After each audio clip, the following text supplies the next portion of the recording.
वक्त अंग्रेजों की मुखबिरी किया करते थे, आज गद्दी पर बैठ करके फिर से लोगों को आपस में लड़ा रहे हैं, लोगों के बीच में नफरत फैला रहे हैं। गृह मंत्री का बेटा बीसीसीआई का सेक्रेटरी बन जाएगा और आपके बाल बच्चा को कुछ नहीं मिलेगा। नेता का बेटा नेता बनेगा, मंत्री का बेटा मंत्री बनेगा, डीएम साहब का बेटा डीएम बनेगा, डॉक्टर साहब का बेटा डॉक्टर बनेगा, लेकिन किसान का बच्चा किसान नहीं बनना चाहता है। पहले पेट्रोल कितना में मिलता था? 50 रुपया में। अब कितना में मिलता है? 100 रुपया में। साथियों, आप सब जानते हैं कि आज 30 जनवरी है और 30 जनवरी को हम पूरे देश में, पूरी दुनिया में बलिदान दिवस के रूप में याद करते हैं। हमारे राष्ट्रपिता, हमारे बापू महात्मा गांधी को याद करते हैं और यह संकल्प लेते हैं कि मरते दम तक उनके आदर्शों पर चलेंगे। और उनका आदर्श था सत्य और अहिंसा, न्याय और एकता।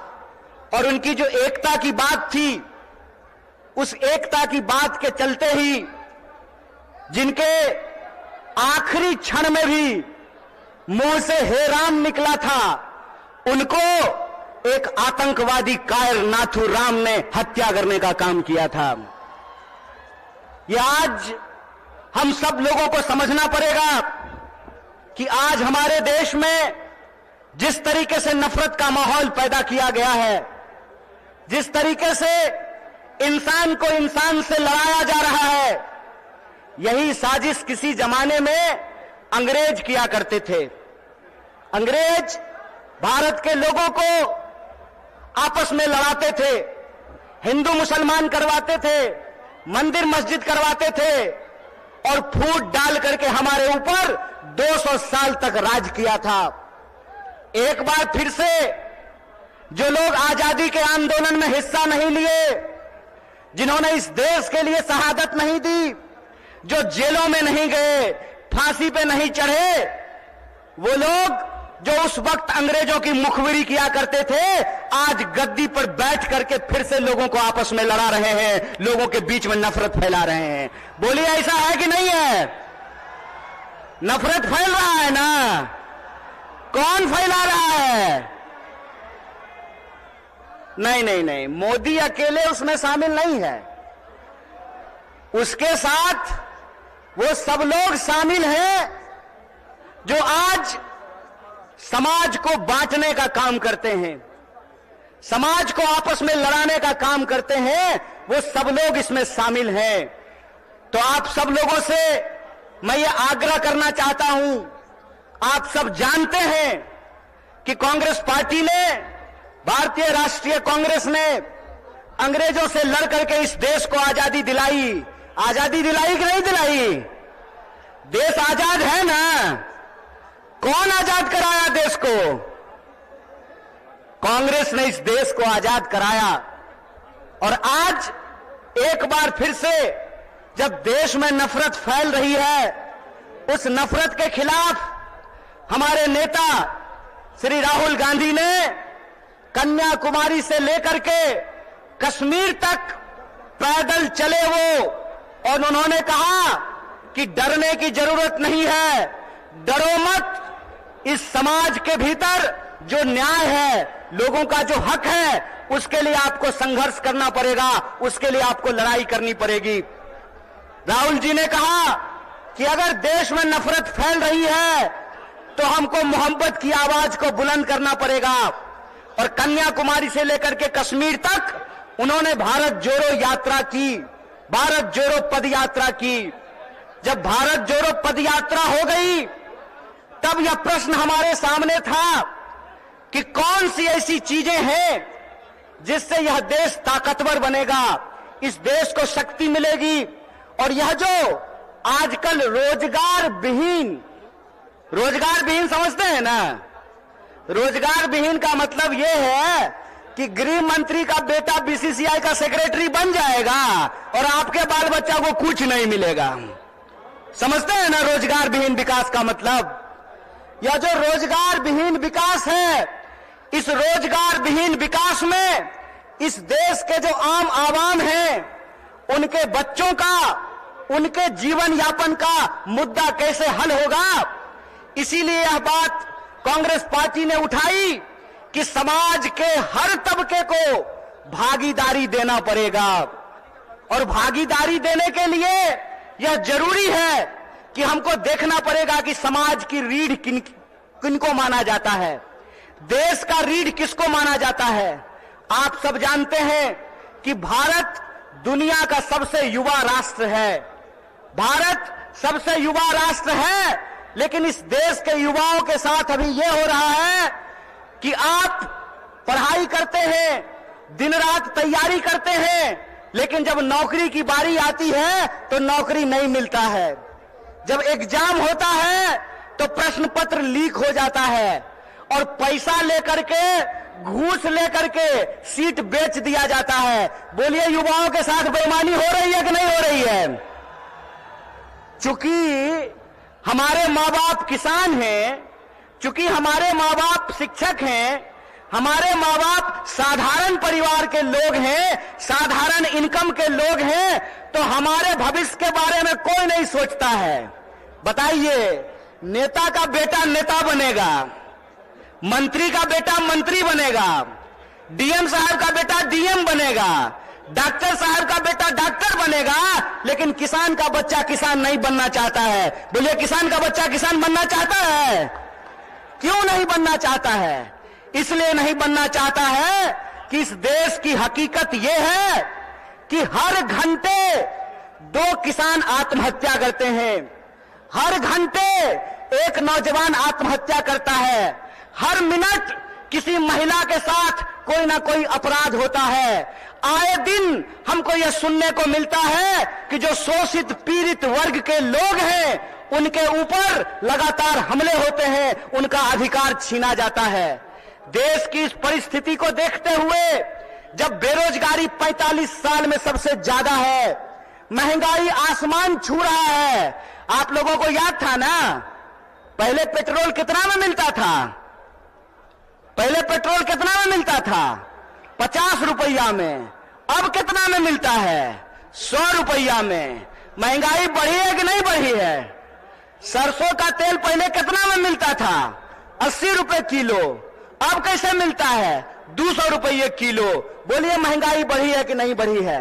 जिस तरह से महंगाई बढ़ रही है, किसानों की आत्महत्या हो रही है, जवानों की आत्महत्या हो रही है, महिलाओं के ऊपर अत्याचार हो रहा है, बेकारी 45 साल में सबसे ज्यादा है, तब इस देश के नौजवानों को, बिहार के नौजवानों को यह सोचना पड़ेगा कि उनका भविष्य क्या है। आप सोचिए कि अगर इस देश के नेता चाहते हैं कि उनके बाल बच्चों का भविष्य बना रहे, तो इस देश के किसानों को, इस देश के गरीबों को भी यह सोचना पड़ेगा कि उनके बाल बच्चों का भविष्य कैसे बना रहेगा। इसीलिए इस देश की परिस्थिति को देखते हुए हमारी पार्टी भारतीय राष्ट्रीय कांग्रेस ने और हमारे नेता राहुल गांधी ने यह तय किया है कि हम भारत जोड़ो न्याय यात्रा की शुरुआत करेंगे। और यह जो भारत जोड़ो न्याय यात्रा है, ये मणिपुर से चल करके बिहार की महान भूमि पे पहुंची है। बोलिए, बिहार महान है कि नहीं है? लेकिन आजकल बिहार को बदनाम भी कर दिया गया है। बदनाम नहीं कर दिया गया है। आज हमको मीडिया के एक साथी पूछ रहे थे कि नीतीश जी आपको छोड़ करके चले गए, इस पर आप क्या कहना चाहते हैं? हम बोले, सुनिए, कौन आया कौन गया ये महत्वपूर्ण नहीं है। महत्वपूर्ण ये है कि बिहार के जो 14 करोड़ लोग हैं, उनका जो हक और अधिकार है, रोजी रोटी कपड़ा मकान का सवाल है, अपने खून के आखिरी कतरे तक उसके लिए संघर्ष करेंगे। ये हमारा कमिटमेंट है, ये हमारा संकल्प है। किसी के आने जाने की बात नहीं है, बात है लोगों के हक और अधिकार की, बात है लोगों के लिए न्याय की। और हमारा यह मानना है, हमारी पार्टी की यह मानना है कि अगर हम इस देश को शक्ति देना चाहते हैं, अगर हम बिहार को शक्ति देना चाहते हैं, तो हमको 5 प्रकार के न्याय की स्थापना करनी पड़ेगी। कितने प्रकार की? कितने प्रकार की न्याय की स्थापना करनी पड़ेगी? हाथ उठा करके बताइए। अरे डरिए नहीं, आप नेता थोड़े हैं कि ईडी से घबरा जाइएगा। आप तो आम जनता है, आपको क्या फर्क पड़ता है। 5 प्रकार के न्याय की जरूरत पड़ेगी। कितने प्रकार की? और वो 5 प्रकार का न्याय ये है कि हम चाहते हैं कि इस देश में नारी को न्याय मिले, भागीदारी का न्याय मिले, युवाओं को न्याय मिले, किसानों को न्याय मिले और मजदूरों को न्याय मिले। बोलिए, आपको ये 5 न्याय चाहिए कि नहीं चाहिए? सब लोगों को चाहिए। अगर सब लोग यह 5 प्रकार का न्याय चाहते हैं तो हम आपसे एक अपील करना चाहते हैं। एक बात जान लीजिए, इस देश में कुछ भी, इस देश के आम लोगों को कुछ भी बिना संघर्ष के नहीं मिला है। हमारी आजादी के लिए भी लोगों को अपनी जान गंवानी पड़ी। बिहार के लोग जानते हैं कि अपने हक और अधिकार के लिए संघर्ष करना पड़ता है।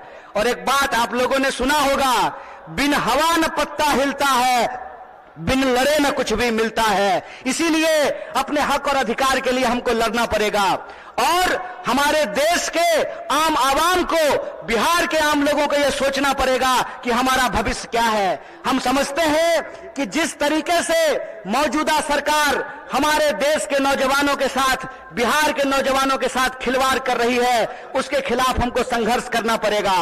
आप सब सोच करके बताइए, अग्निवीर लाई सरकार और अग्निवीर में सरकार ने कहा कि 4 साल के लिए नौकरी देंगे। क्या सिपाही जी, 4 साल के लिए आपको नौकरी मिलेगा, लीजिएगा 4 साल का नौकरी। और यहां मंच पे बहुत सारे एमएलए साहब बैठे हुए हैं, बहुत सारे एमपी साहब बैठे हुए हैं।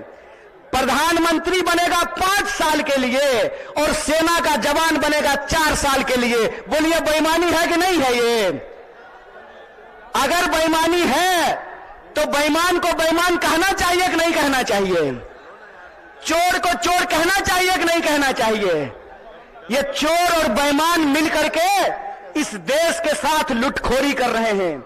इसीलिए हम आप तमाम नौजवानों से यह अपील करना चाहते हैं कि एक तो हमको नौकरी नहीं देते हैं, दूसरा हमको शिक्षा नहीं देते हैं, तीसरा किसानों को उनके फसल का दाम नहीं देते हैं, चौथा मजदूरों को न्यूनतम मजदूरी नहीं देते हैं और पांचवा इस देश की जो आधी आबादी है उसको समान जीने का अधिकार नहीं देते हैं। मैं पूछना चाहता हूं, डॉक्टर बाबा साहब भीमराव अंबेडकर ने संविधान बनाया, कांग्रेस पार्टी ने संविधान बनाया और उस संविधान की ताकत यह है कि डीजीपी का वोट एक होता है ना? क्या बोलिए सिपाही जी, घबराइए नहीं, डरिए नहीं।